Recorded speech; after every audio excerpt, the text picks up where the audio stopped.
من بره. بعد كده هخليكي تعمليها في البيت وبكوبايتين لبن بس هقول لكم النهارده على سر الوصفه بتاعه الكريمه اللباني اللي بنجيبها من بره. وعايزه اقول لكم يا بنات بقت غاليه جدا، وانا دايما في رمضان بحتاجها. تعالوا الاول اوريكم الاجواء بتاعتي، حاجات بسيطه كده، بحب افرح بنفسي باجواء رمضان. وقولوا لي بقى كل سنه وانت طيبه في الكومنتات.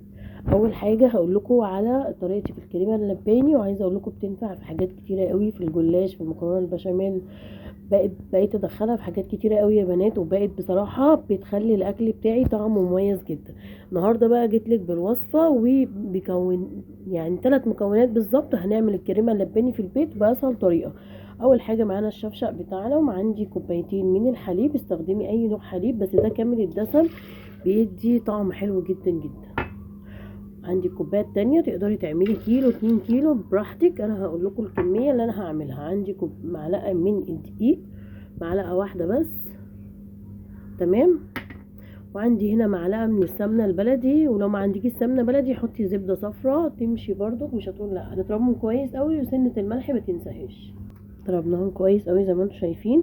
طيب نقدر نضيف ايه يا فاتن؟ تقدري تحطي لبن بودره كمان لو عايزه تخلي الطعم اغنى.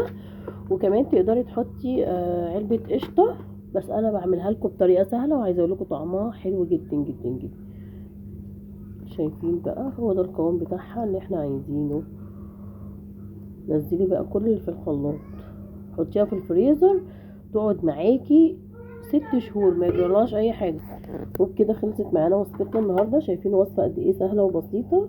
شايفين بقى القوام بتاعها؟ تقدري تقلليه تخففيه حسب ما انتي حطيتي الدقيق. بس طبعا اضربيه كويس جدا جدا في الخلاط او البلد، هيطلع معاكي طعمه تحفه. هتقومي طبعا زي ما قلت لك، هتغطي طبعا بقى وتحطيه في الفريزر، هيقعد معاكي من شهر ل3 شهور مش هيقول اي حاجه.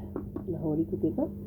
حطي بقى، غطيه حاجه كده يا بنات مش هنقدر نستغنى عنها طول شهر رمضان. تاخدي منها معلقه، ما شاء الله تحفه وسهله وبسيطه، واعمليها وادعيلي.